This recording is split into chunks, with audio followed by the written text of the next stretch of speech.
expert. Social media and the internet has provided secret weapons. Oops, I'm on the wrong page. I am on the wrong page, sorry.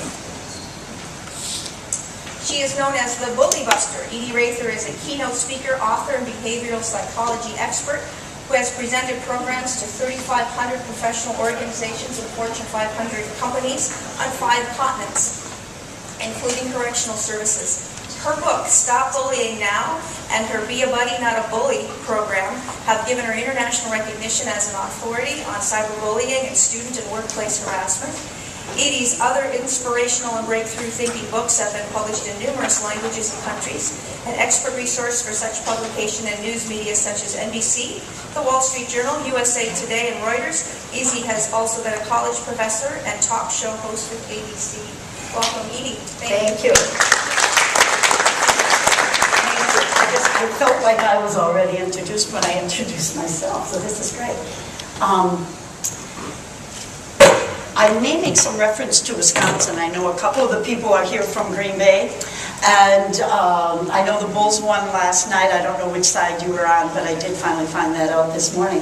But I grew up in Wisconsin. I just was always cold there, and about 12, 13 years ago, I moved to North Carolina. I'm in the Charlotte area. And it was kind of interesting, when I first moved to North Carolina, I was speaking at a women's leadership event. And if you know anything about North Carolina, it's all northerners that have kind of invaded and so forth. Anyway, the interesting thing is I was at a conference, and I really got an experience of the cultural clash there. A southern woman went up to the northern woman and in her sweet, hospitable way said, "Where are y'all from?" And the northern woman said, "Oh, in the North, we do not end our sentences with a preposition." Southern woman said, "Let me rephrase that. Where y'all from, witch?" And that was my introduction to the South. Now, and it's been great. One of the things I want to really start out with is the problem with cyberbullying is nobody knows whose problem it is. We were just at a school yesterday, Hernandez School, right here in the Chicago School District, and a kid who had gotten in trouble because somebody bullied him and he bullied back, the officer said, "Who's doing it?" Because it was on Facebook or somewhere on the internet. And the officer basically said that if you don't know who's doing it, there's nothing we can do. Now, other officers said they would handle it differently. But the fact is, we don't even know whose problem it is. And it's falling between the cracks. I also interviewed another officer who does a lot of programs on cyberbullying. He's with the Chicago Police Department. And you know, basically what he said, where do First Amendment rights come into place? We do have freedom of speech. And so when does it really become a crime? And is it a crime, or is it ethical, or is it a legal issue? Do you see where some of the issues are? And I think that's why a lot of the issues just simply fall between the cracks. Let me ask you another question. How many of you think bullying, harassment, whatever you want to call it, how many of you think it's worse now than it was when I was growing up? I was in school in the 50s and 60s. I know that surprises you. Yeah, what would you say? I would say it's definitely worse now. Okay, would most of you agree? Yeah. Spring. You would agree? Is anybody disagree? Yeah, do you want to say a little bit about it? I disagree because I think it's the same, it's just that now it's all over the place, you know. Okay. It's more visible.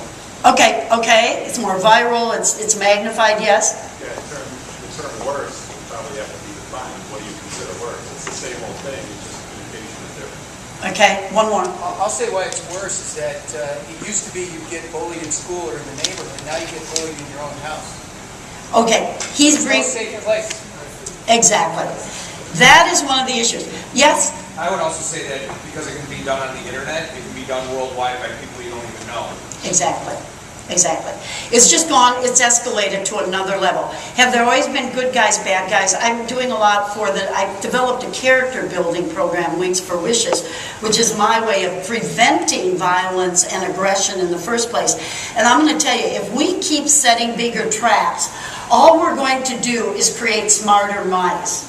So throughout this talk, and I'm going to kind of end up on prevention as well, as the only way. We got to get ahead of the problem, otherwise we're going to always be in a role of being somewhat defeated. But I was just thinking, because I'm talking to some of the Native American tribes in Wisconsin in terms of bringing in good character development. And I was just thinking, we kind of bullied the Indians a long time ago, didn't we? I mean, really, we were bullies. It was an imbalance of power.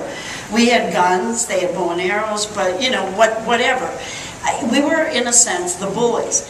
It's always been around, cowboys and Indians, you name it, it's been around. The difference is, everything is magnified, and it really is. And what you said, sir, is so right on. When kids were bullied at school, it might have been a fight in the parking lot or wherever.